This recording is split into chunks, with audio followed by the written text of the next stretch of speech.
Hello YouTube, Sidekick here with a quick question. Have you tried the new F-15e terrain following radar mode yet? If you own the Strike Eagle, you really should. This was introduced in one of the latest updates for the Strike Eagle, and it continues the good work that is being done to model radar modes in the F-15. It provides some really interesting functionality that we have not seen before.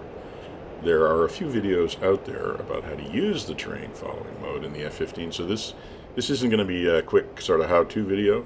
Instead, I'm going to spend some time looking under the hood and talking about how it works and maybe some ideas about how to get the most out of it. So let's get started. Okay, here we are in the cockpit of the F-15. We're started up, getting ready to head for the runway. There's a fair bit to talk about today. We're going to talk about some of the basic details of how to set up and use the terrain following radar, obviously. We're also going to fly a mission under some few different conditions and check out how it works. But before that, we're going to take off, and then I'm going to talk a little bit about how terrain following radar actually works and some of its limitations and how to work around those. Before we get started, though, I should point out that there are some things you will want to have done before you get airborne. First of all, you'll need to equip the nav FLIR pod, since it actually contains the radar itself, so you can't do this without it. Next, you'll want to put that nav pod into standby mode so that it can warm up. And you'll also want to locate a few things in the cockpit or bind them to a button or key. For instance, you'll want to know where the terrain following radar couple switch is.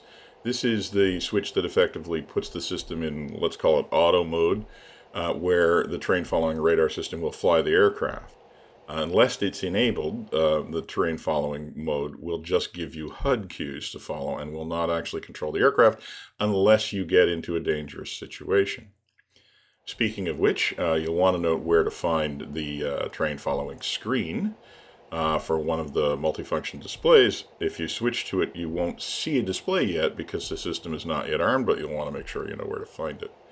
Now, don't arm the system yet, because as we'll talk about in a minute, once it's armed, it will expect you to start following its cues, and if you don't, it has the capability to take over automatically, so keep it off until you need it. Now, if you're flying at night, you're also going to want to find your HUD page and make sure you know how to put it in FLIR mode. We'll talk about that when we get to doing that in a mission at night, but if you want to review the manual before you do that, that might be a good idea. Other than that, you may also want to do a quick armament setup, since once you start terrain following, you really won't want to be distracted figuring out how to drop your bombs. Now, if there's two of you flying, if you have a Wizzo in the back seat, of course the Wizzo can handle all of those details while you're busy flying the plane. Now today we're flying with two Mark 84 2,000-pound iron bombs, and we're going to drop them the old-fashioned way using CCIP, so we'll just set them to drop as a pair. Okay, now that we're on our way, let's talk a little bit about how terrain following radar works. So the important thing to note, first of all, is that this is terrain following radar, not terrain avoidance or terrain clearance radar. And that distinction is important because terrain avoidance and terrain clearance radar can see the ground and hence potential obstacles, but they merely give the pilot cues to the existence of those obstacles. True terrain following radar, on the other hand, actually generates information about how to fly in order to follow the contours of the ground and avoid those obstacles. It is also capable of generating the control signals necessary to actually fly the aircraft along its flight path and do that whole thing automatically, which makes it a lot more powerful than both terrain avoidance or terrain clearance radars. Those radars have been around since, well, pretty much the end of the Second World War, actually. And they were very much part of the revolution in avionics that went on in the 1950s and early 60s as they became smaller and more powerful so that they could be installed in single-engine jets, like, for instance, the A-4 had one of the first of these, the AN APG-53. If you follow the channel, I will let you know that I am working on a new History of Iron Bombing podcast episode where we'll take a look at the rise of radar in the 50s and 60s. It's coming along, but it's not ready yet. Stand by for that. At any rate, the development of terrain following radar actually started in the late 50s, and various working prototypes were tested in the early 60s. Now, the impressive thing about that timing is the fact that That meant it was possible to build a terrain-following radar that doesn't rely on digital signal processing. It is, in fact, analog circuitry, even today. So before I go down that rabbit hole, let's take a look at the terrain-following display in the F-15 and explain how it generates the display and how to use it. Okay, here's a sample terrain-following screen for an aircraft flying pretty close to the ground, about 500 feet above it, in fact. Let me just quickly review the important parts of the screen. The heart of the display is this curved line here, or rather this series of curved lines and points here. There's actually three pieces of data here. First, we have the raw radar data. So as the terrain-following radar looks ahead and down, it collects data on the height of the terrain that it can see.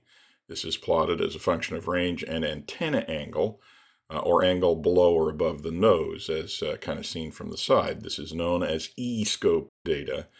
It's also why the curve kind of has a funny shape. In effect, the points are actually on a cone, but then they've been flattened out into a rectangle. Doesn't really matter the complexity, though. What matters is how to use the display, which needs other pieces of data.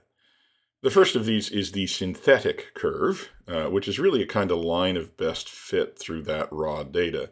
Now, the processor does some averaging, both in space and time, and turns the discrete points into continuous lines. So basically, this is what the radar thinks the terrain looks like in this weird projection. The third line is where the terrain-following radar magic starts to happen. In the F-15, this is called the zero command line. It is also commonly referred to as a preferred maneuvering curve when you're talking in terrain-following radar language. Basically, it's an estimate of where the aircraft can go, assuming it stays within a fairly mild set of maneuvering limits. For the F-15, these limits are referred to as 0G, but really they're less than 1G. So basically, this line predicts what altitude you can get to without exceeding a 0.9G pull. It then subtracts your terrain-following altitude, say 500 feet, from this value to generate that zero command value at any point out in front of the aircraft. Now, this line is actually generated by a function generator, not by digital logic. It's actually a voltage level. The way terrain-following radar works is to compare this zero command line function voltage at any point with the synthetic terrain value, which has also been turned into a voltage level. If at any point that difference is negative, meaning the command line is under the terrain line, the terrain-following radar will generate a positive pitch cue or flight control signal. In other words, it will say that the nose needs to start rising. How fast the nose needs to rise, so the strength of the cue, will depend on a few factors, including how far below the terrain the command line is and how close or far away the point is, for instance. If after doing the comparison at all ranges, the radar finds that all of the differences are positive, meaning that the command line is above the terrain everywhere, it will command the nose to drop. Again, the strength of that cue will be set by a number of parameters, including the ride that you have selected. For instance, if the ride is soft in the F-15, the maximum down cue will be 0.2G. If the ride is set too hard, it will be 0.9G. I'll show you how to set those in a sec. So basically, the terrain-following radar works by constantly trying to keep the preferred maneuvering line as close as possible to the terrain-following height, all along the range plot. And in this way, the aircraft constantly follows the terrain. When terrain starts getting high enough that it will require more than 1G pull to avoid it, the radar commands nose up. But if all of the terrain is below that level, it commands nose down. This basically means that the aircraft follows the contours of the ground to the extent that it can without exceeding the command line limits. All of this is done with a radar trace and a function generator and a voltage comparison circuit. All in all, it's a pretty elegant system. So let's take a quick look at some of the other symbology on this display. Over here you have the cues, which are going to be repeated on the HUD, and this is actually what the radar is either commanding you to do or doing to the aircraft itself. You also have this line here, which is called the obstacle warning line. Basically, if the terrain hits this line, you are in real trouble. And the system will command a fly up, which basically means that it will exit terrain following mode and command the aircraft to fly up to a safe altitude. And we'll talk more about that in a minute. This line here, this straight line, is the flight path vector. It's just a straight line projection of the flight path. It basically shows you what you're pointed at, assuming that it intersects with the terrain. There are also buttons around the edge to control the height above terrain and the quality of the ride. There are a few other options, but they're a bit esoteric, and I'm not going to go into them right now. They are explained in the manual if you want the details. Finally, there is one more cue that is important that is on the HUD and not on the terrain following display, and that is the turn limit cues. Now, they're actually very important because they represent one of the real limitations of the system. Because of the way terrain following works and the way it's designed to fly the aircraft, it will only work when the flight path is changing relatively slowly, laterally as well as vertically. So there are very strict limits on how fast you can turn. Specifically, you can only turn 5.5 degrees a second, which is not quite twice the rate of a rate 1 turn. And if you've never tried a rate 1 turn, take my word for it, it's slow. In fact, if you're planning to use terrain following radar, it's one thing you should really think about when you're planning your mission. So let's take one more detour before we actually start flying a mission. Okay, here we are in the mission editor. I'll show you the little mission we are going to fly a few times in this video. I set it up using a trick that I came up with to try and stay within the limits, and I'll explain what I did. Maybe it'll be helpful for you. The issue is that when you start putting waypoints down for a terrain following mission, you have to have an idea of how wide the turns are going to be within the terrain following maneuvering limits. If you build a flight path with turns that are too sharp, the plane just won't be able to follow it during flight. So what I did to give myself a tool to estimate this was to do a little bit of research. It turns out that there is a rule of thumb in aerodynamic circles that to get the radius of a rate 1 turn, you take the speed of the aircraft and you divide it by 180 in whichever units you're using, kilometers, miles, or nautical miles per hour. Now, I know that you can turn tighter than this in terrain following mode, but trust me, you really don't want to flirt with the edge of that envelope, so I decided to just use a rate 1 turn as my guide. I picked 450 knots as my reference speed, which is at the low end of the terrain following speed range, but slower is way better if you want the tightest turns possible. So I calculated the turn radius for a jet going 450 knots, which is 15,190 feet. I then made a zone of this radius in the mission editor. Now, when I put waypoints down, I can look at the flight path and kind of compare it to this zone. If the flight path stays pretty close to the edge of the zone, the waypoints are probably good. If the turn radius goes very far outside the straight lines between the waypoints, it's probably going to be a problem. So as you can see in this route, the waypoints are picked so that the turns fit the curve reasonably well, so long as I remember to fly at 450 knots. Keep that in mind. So as you can see, the whole route we're going to fly is one that's probably familiar to anyone who's spent a lot of time on the Caucasus map. It's one that I'm familiar with from a number of missions I've made, some of which some of you may have flown. So we're on familiar ground, which is kind of the point, because I wanted to fly a fairly familiar route and see how flying it in terrain following mode compared to flying it manually, as I've always done before. So let's go out and actually get started and see how it goes. And I'm going to point out that we're going to fly this route a number of times, using various terrain following modes and in different weather conditions. Now, I'm not going to go through every flight from start to finish, trust me, I'm not going to bore you with that. I'll just cut them together as we go so you can see how terrain following mode works in a variety of situations. First, let's go through the flight in what I would call manual mode. This is a mode where the terrain following radar provides the steering cues, but you do the flying. Well, I should say, you do the flying so long as you do not exceed the hard limits that the terrain following radar mode expects. because if you do, it will decide that you are in an unsafe situation, and it will issue what is called a fly-up command. Will take you to your minimum safe altitude, which is a number that you can set waypoint by waypoint, and is also listed on the display. Some of the reasons that the mode may enter fly-up mode is, for instance, if you hit that object warning line, it will certainly do that. But also, if you fly the aircraft outside the maneuvering limits for longer than 2 seconds after having received a warning, if you don't respond, it will immediately go into fly-up mode, and this is why you really don't want to do that. Now, you can disarm the terrain following radar mode anytime you want by pressing the paddle switch. And so if you do need to maneuver outside the limits, you can press the paddle switch, maneuver until you're back inside the limits, and then release the paddle switch and everything will be fine. But during the time that the paddle switch is enabled, you're not in terrain following mode.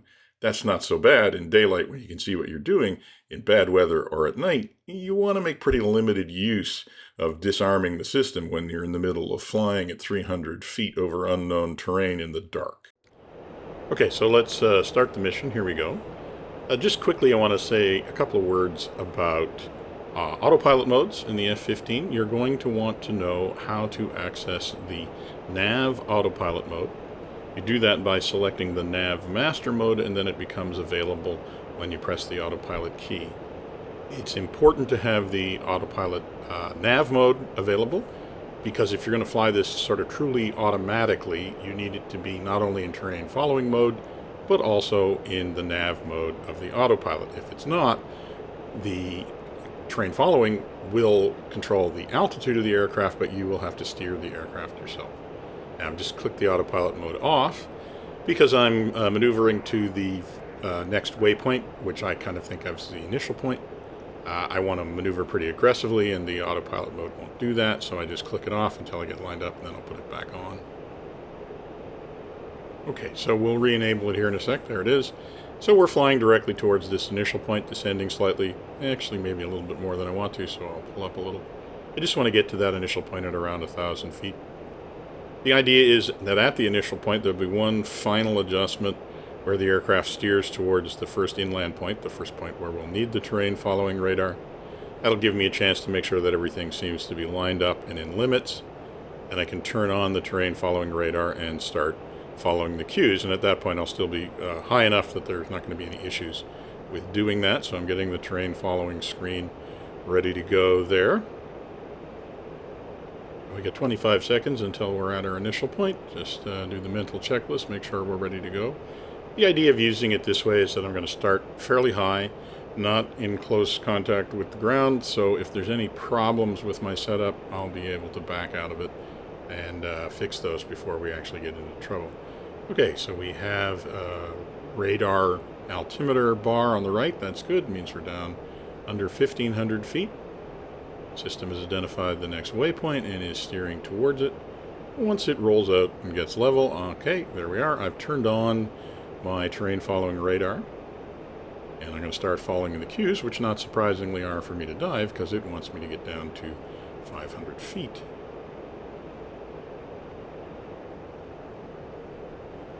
Now you'll notice that it has an indication on the screen that says no terrain, and that basically means we're not flying over the land.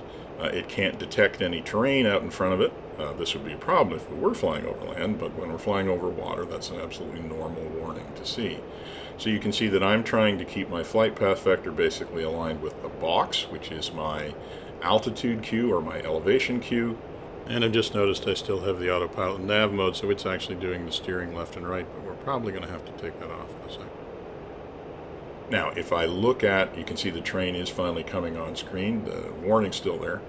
So what we're going to do is we're going to watch that zero command line, and we're going to watch it in relation to the actual terrain line. And you're going to notice that anytime the zero command line touches terrain, we're going to get a rising box. And anytime it's above that number, we're going to get a falling box. Right now, it's just responding to altitude. Since it doesn't see any terrain, it's asking us to descend because it wants to get down to 500 feet.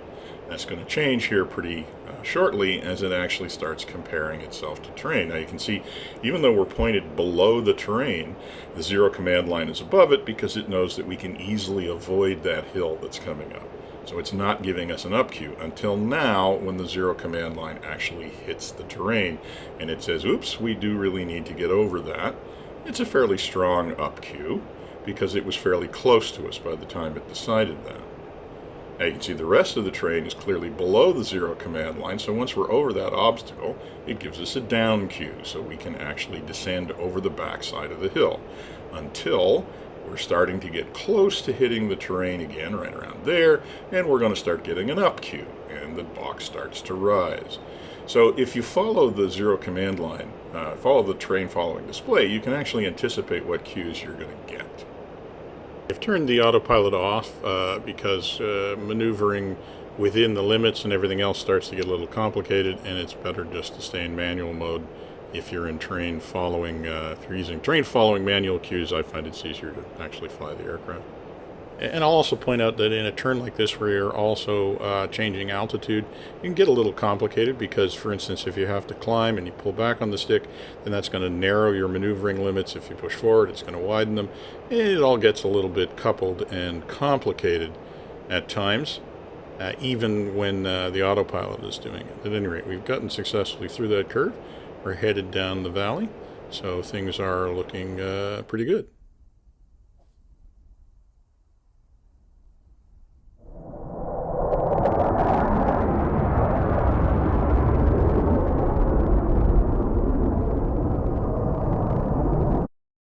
Yeah, you'll notice from that external shot that even at 500 feet, we're well below the line of the hill, so this is actually a fairly tactical altitude to be flying at. Now, the astute among you will have noticed a little bit of shift here.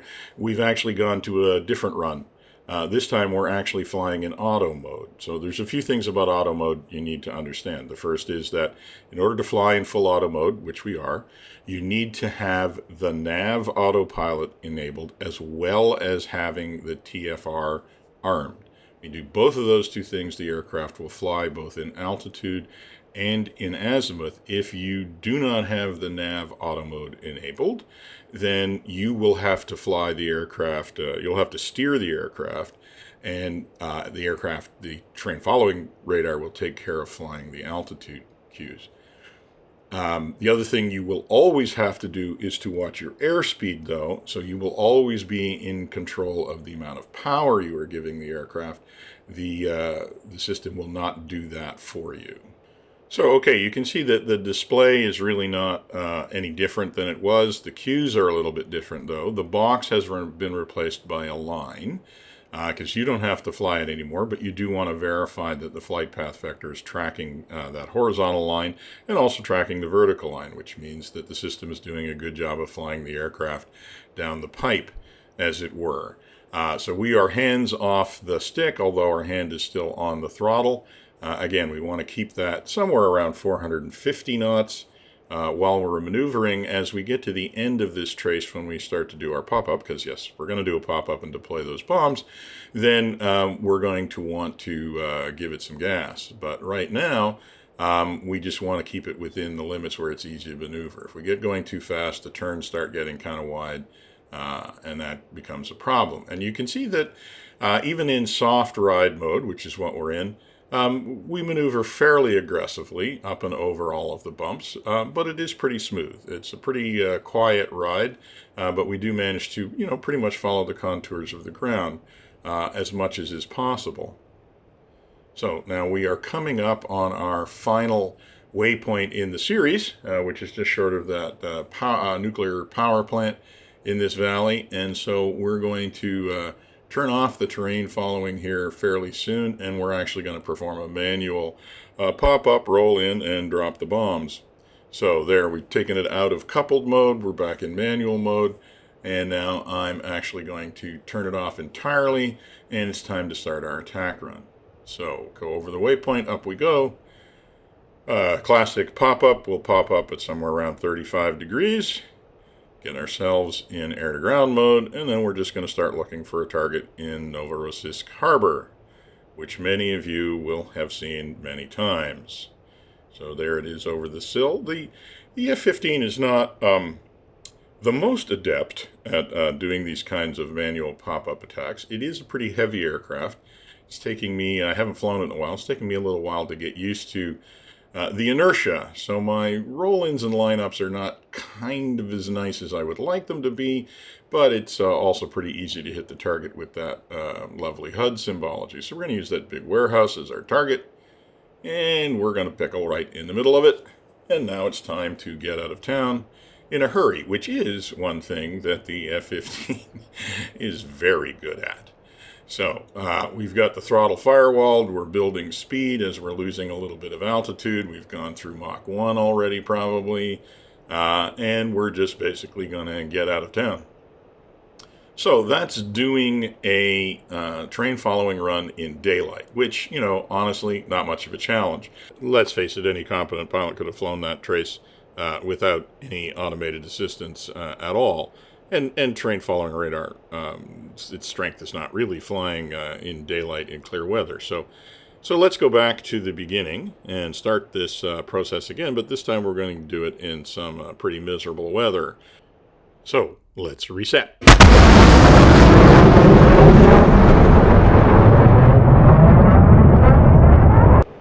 Okay, here we are back in the cockpit. As you can see, the weather's pretty miserable. We're flying in basically low clouds and rain, zero visibility, so we definitely want to use the FLIR. Okay, so I'm going to do a few things here, but let me just describe the procedure for getting the FLIR working. You can display the FLIR on the HUD repeater, and if you've got it there, then you can also display it on the HUD. It's not very useful, at least it wasn't for me, in daylight on the HUD, but it is pretty good on the repeater. It's a little bit complicated to set up. You have to box the NF button there. It's the top left-hand button. You have to make sure that the FLIR is on, but then you also have to turn the contrast for the HUD control up for some reason. And then you can actually see the FLIR on the HUD repeater.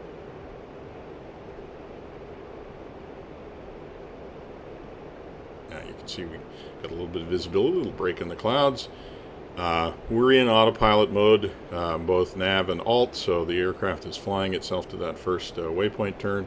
While it's doing that, I'll make sure that the weapons are all set up. Always important to do. By the way, remember to put your master arm on before you get to the target area. Remember, put your master arm on before you get to the target area. Okay, so you can see it's if you're just looking inside the cockpit, it doesn't look that much different than it did in the last mission. Outside the cockpit, it's a very different situation. The FLIR's not really doing very much for us on the HUD repeater right now, and that's pretty much because there isn't very much to see. As we get closer to the ground, you'll see that it actually does come in quite handy at times. So again, this is lousy weather. It's not zero visibility. It's not ground-hugging clouds. But as you'll see, it does limit our visibility pretty substantially once we get into the trace. And this is where the TFR really comes in handy, because our reaction times are probably not sufficient to fly safely at the kinds of altitudes we want to fly, but the TFR's reaction times certainly are. So we're just getting ourselves set up. Again, you can see we're kind of getting down under the clouds, but there are times when the clouds reach all the way down to the ground.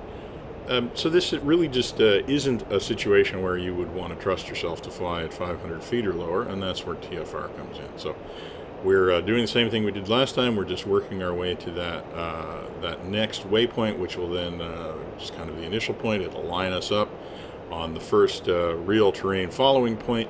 Once we're lined up on that, then we will turn the terrain following radar on, and this time we're going to go into coupled mode immediately. So right now we're in autopilot nav, and we're going to leave that enabled. So as soon as we couple the terrain following mode, that's going to mean that we are in fact flying in full auto mode. So you can see I'm not diving quite as dramatically as I did last time.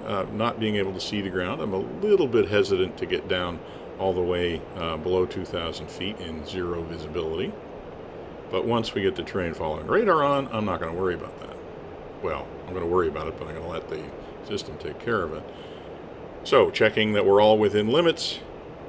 Everything looks good, so we now hit the couple switch, and now the aircraft is flying itself. see on the air-to-ground radar we're approaching the coast, and you can actually see some actual signs of the terrain on the FLIR as well on the HUD repeater. So now we are in terrain following mode with the terrain following radar display up. We're still in no terrain mode, so we're not close enough to the coast yet that the terrain following radar is doing anything except holding us at 500 feet.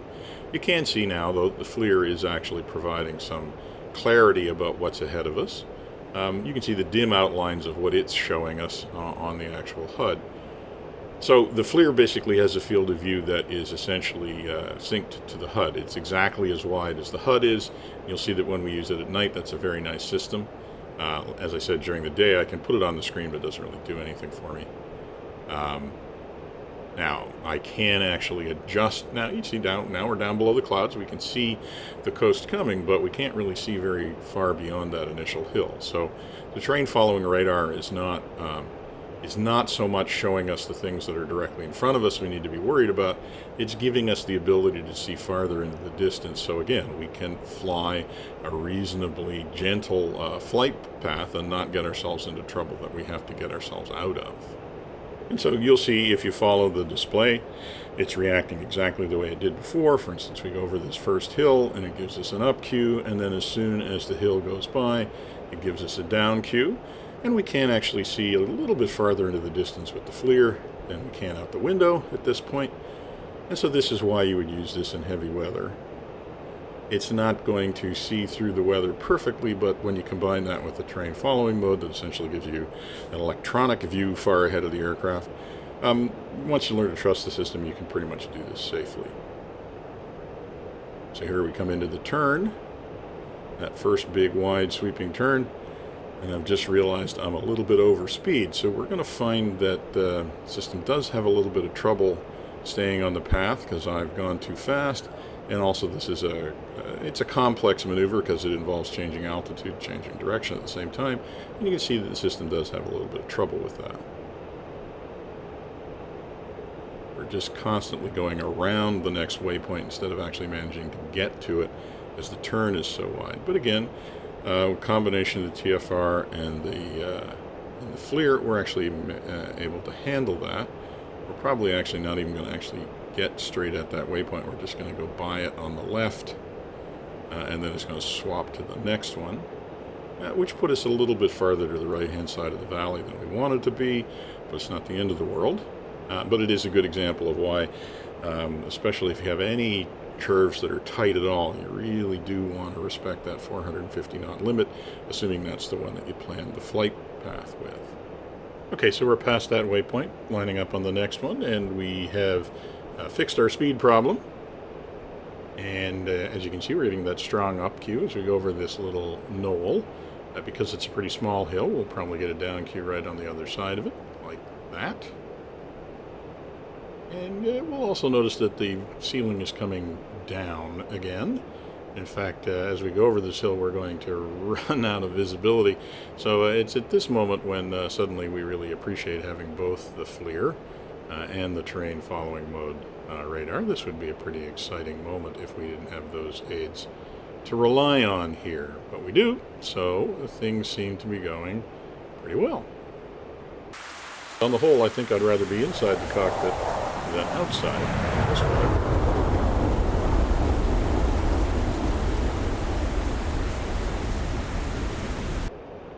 Okay, the astute among you will have noticed that we have once again switched tracks. So we're taking a look at the mission being flown at night. So the weather's actually pretty clear, as you can see by the moonlight, but we are in total darkness. Once again, we're flying in full auto mode. So the autopilot is flying in nav as well as terrain following mode. And as you can see now, the FLIR on the HUD works very well. The FLIR is basically defined so that its field of view is exactly the size of the HUD, so it basically replaces our view out the window. It's very convenient, works very well, because as you can see, you look left or right, there's not much to be seen, but if you look out the front window, things look pretty good. We're basically following the same kind of curve we did before. There's nothing really unusual going on here, as you would expect. But some of these maneuvers, again, would be pretty exciting if you were trying to do them in the dark without the terrain following mode. So this really is the situation that terrain following mode radar was designed for, the ability to do low-level penetrations either in full darkness or in really bad weather. It was originally designed for the F-111, and it worked pretty well, and basically the same system was ported over from the F-111 to the F-15. Okay, we're coming down to the final waypoint, at which point, believe it or not, we are going to pop up and do an attack at night. Although you might not believe that that would work. Well, it works because there are lights on in the target. If that wasn't true, I don't think this would work. But it will also show you just how powerful the FLIR is, because it will give us as clear a picture of the target area as we would have gotten during the daylight. So same situation as the last time we did this. We're going to wait till we get pretty close to that waypoint, and then we're going to disable auto mode, and then we're going to turn off the terrain following radar, which we've done, and then we're going to climb out a little bit more gently, give ourselves a little bit more space than we did the last time. What I have found in trying this is that the biggest problem at night is the spatial disorientation, spatial D, especially if you do very dramatic maneuvers on the roll-in. So you want to try and stay a little bit gentler to avoid essentially getting upside down, which has happened to me more than once. Okay, so we can see the lights in the harbor. We're going to roll in, and then once we get the HUD down to the target area, we're actually going to be able to see in the FLIR, we're going to be able to see the targets, and we can just do a regular rollout, just like we normally would. Get that flight path vector onto a target. Oh, it would be good if we remembered to go to air-to-ground mode. Okay, and now we're just going to wait until we get the Pipper over the same target we bombed the last time, and there it is, and there we go. And now we'll just get out of town in the dark of night at Mach 1 plus. And you can see the flames behind us. We hit the target again in the middle of the night, which I think is pretty impressive. I'm not sure that I'd ever want to do this in an F-15. I'm not sure I'd advise doing this in an F-15, but it's pretty interesting that you can actually manage to do it. Okay, I think this has gone on long enough. So maybe I'll just sign off here, maybe just a little bit more dramatically. Hope you enjoyed the video. This is going to be signing off.